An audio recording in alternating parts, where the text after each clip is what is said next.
De retour dans le Grand JT, je suis ravie d'accueillir Cindy Philippon. Bonjour. Bonjour. Merci d'être avec nous. Vous êtes créatrice de perruques, également maquilleuse. Merci d'être avec nous. William Haribar, bonjour. Bonjour. Vous êtes producteur du spectacle L'Île des Rêves, dont on va parler bien entendu. Également magicien émérite et reconnu partout dans le monde. Vous avez commencé ça très jeune, hein? C'est ça, oui, à l'âge de 6 ans. Moi, je rêvais d'apprendre à voler dans les airs et je me suis dit, magicien, pourquoi pas. Oui, c'est vrai que c'est plus pratique. En tout cas, c'est plus envisageable. Ouais, c'est exactement ça. Oui, je comprends. Mais alors, vous avez même eu l'audace, je crois, de presque produire votre premier spectacle très jeune, non? C'est ça. En fait, voulant voler dans les airs, j'ai pris des cours de magie et j'ai montré tous les tours à mes parents. Au fur et à mesure, ils n'ont plus trop eu d'intérêt pour mes tours de magie. Donc, je me suis dit, si mes parents veulent plus voir mes tours, je vais produire mon propre spectacle pour montrer mes tours au grand public. Et c'est comme ça que j'ai commencé à produire des spectacles, louer des salles, vendre des billets et organiser l'ensemble. Et ça a marché tout de suite? Ça a marché, oui. Et du coup, vous avez poussé jusqu'à évidemment produire ce spectacle, L'Île des Rêves, qu'on peut retrouver, qui est à l'affiche depuis quelques années maintenant et qui marche très bien. Un spectacle qui mêle à la fois effectivement le chant, la danse, ça on l'imagine, c'est assez classique, et le théâtre, mais aussi la magie. Alors pour vous, effectivement, Cindy Philippon, c'est bien sûr beaucoup de travail et une imagination folle et débordante pour créer des personnages à la hauteur des attentes. Oui, c'est vrai, c'est quelque chose de magnifique de pouvoir créer des personnages pour un univers magique. Et ça demande énormément de compétences. Je ne suis pas seule dans l'équipe, il y a les décors, le costume, la mise en scène, la danse, le chant, c'est magnifique. Mais on parle peut-être un peu moins effectivement de votre travail et tant mieux, j'en suis ravie. Créer des perruques, effectivement, c'est formidable parce que c'est un exercice de style, c'est un exercice artistique. Et puis c'est là où vous créez des personnages. Comment vous avez travaillé de concert tous les deux? Puisque je le rappelle, vous êtes à la fois certes magicien, mais aussi producteur de spectacles. William, comment vous avez travaillé de concert tous les deux pour pouvoir penser ces personnages? En fait, l'idée de base, effectivement, c'est moi qui l'ai apportée, l'idée de l'île des rêves, de cette histoire du spectacle. Puis ensuite, j'ai travaillé avec l'auteur. On a imaginé les scènes, imaginé les personnages. Et ensuite, on a présenté ça à toute l'équipe artistique. Effectivement, comme disait Cindy, le compositeur, la parolière, le chorégraphe, etc. Et ensuite, chacun a travaillé pour imaginer chaque partie de l'histoire, des personnages, des décors. Et donc Cindy avait la charge, avec Vanessa qui est la costumière, de créer les personnages d'après ce que tu avais dit, j'imagine, Samuel, le metteur en scène. Oui, exactement. Alors le pitch de ce fameux spectacle, quel est-il? Vous le direz mieux que moi. L'île des rêves, ça raconte l'histoire d'un jeune homme qui ne se sent pas vraiment à sa place dans le monde dans lequel il vit et qui du coup, au travers de ses rêves lucides, les rêves lucides, c'est les rêves que l'on contrôle, eh bien, retrouve une bande d'amis sur l'île et partage chaque nuit des aventures fantastiques avec eux. Est-ce que c'est un tout petit peu autobiographique? Légèrement. Peut-être. Peut-être que je me suis un peu inspiré de ce que j'ai vécu, effectivement. Hein, c'est vraiment ça. Et c'est une île sur laquelle je suis allé moi-même au travers de mes rêves. Et c'est de là qu'est parti ça, effectivement. C'est un rêve qui m'avait beaucoup marqué quand j'étais tout petit. J'avais rencontré cette équipe et au réveil le matin, je me suis senti presque seul, sans ses amis, que j'ai voulu retrouver, et l'île des rêves raconte ça, effectivement. Alors sur cette île des rêves, il y a des pirates, il y a, je crois savoir en tout cas, hein, des amis évidemment, mais des cabanes et autres. Quand on crée justement par exemple ces personnages-là, comment vous travaillez, vous de votre côté? Vous partez de croquis? Comment ça se passe pour vous inspirer? Alors pour ce spectacle spécifiquement, je suis partie de l'univers des enfants, du monde des jouets, et c'est ce qui m'a donné l'idée pour les personnages de l'île des rêves de leur faire des cheveux colorés. Et j'ai essayé d'imaginer ce qu'attendrait un enfant, ce qu'il attendrait de voir sur scène, et coordonné bien sûr avec les autres corps de métier avec lesquels je travaille. J'ai fermé les yeux, imaginé les personnages. Et comment s'est passé pour vous à ce moment-là? Quand vous vous êtes dit, bon alors j'imagine les perruques, maintenant on va travailler sur le décor, sur les costumes. Comment vous travaillez avec tout le reste de l'équipe? En fait, effectivement, chacun arrive avec ses croquis, ses idées, on voit ce qui marche pas. Moi-même, dans ma tête, j'avais des idées de personnages, ce qu'on m'a proposé était complètement différent, mais c'était encore mieux que ce que j'avais imaginé. C'est pour ça que j'aime bien aussi laisser à toutes les équipes, à tous les corps de métier, des vraies propositions, des vraies libertés artistiques, parce que je peux pas tout imaginer moi. Je donne l'idée de base et puis après, je laisse vraiment libre chacun arrive avec ses idées.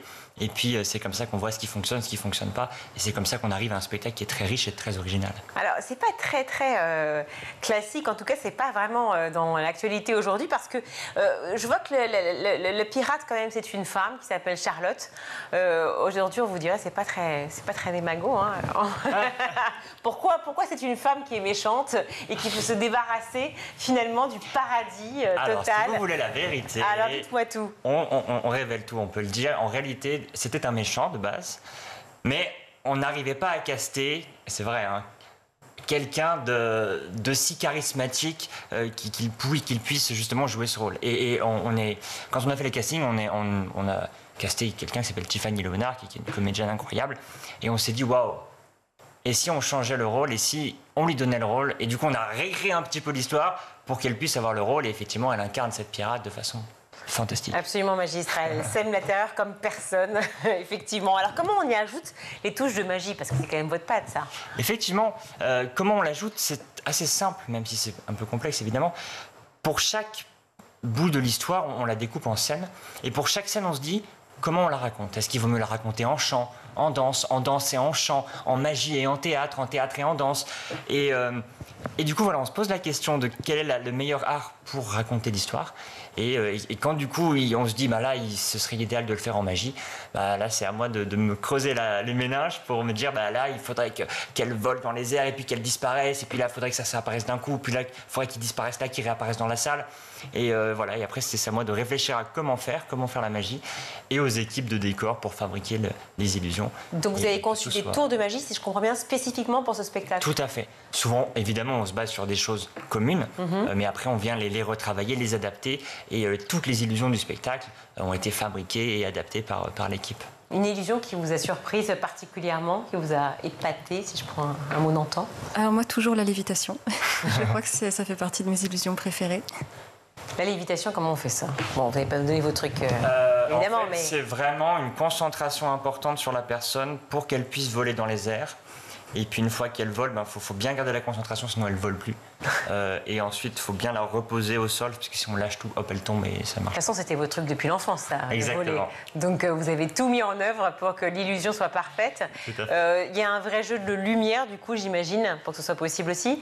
Pas pour la magie en elle-même, mais pour la magie du spectacle, oui. Effectivement, parce que on passe du rêve à la réalité. Donc déjà, il y a des lumières différentes. Quand on est sur l'île des rêves, tout est très coloré, très festif, très joyeux. Dès qu'on arrive dans le monde réel, on est sur une lumière plus sombre, plus terne. La lumière sert à raconter l'histoire.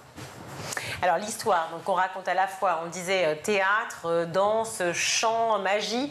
Peut-être présenter l'équipe qui est autour de vous. On a parlé de cette pirate, effectivement Tiffany Leonard qui est avec vous, William, mais il y a aussi Mathieu Girard, Chloé Roy, Rosen Simonet, Valentin Davy, j'espère que je ne vous ai pas écorché leur nom, qui font partie de cette joyeuse troupe.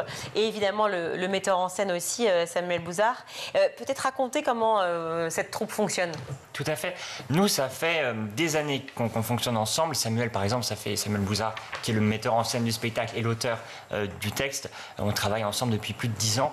On a monté plein de spectacles. Les premiers, c'était des shows de magie. Puis, on est arrivé vers de la magie théâtralisée. Et quand j'ai fait ma première tournée en Angleterre, j'ai découvert la comédie musicale à Londres. J'ai trouvé ça incroyable. Et c'est là où j'ai l'idée de mêler la magie, le chant, le chant, la danse et le théâtre.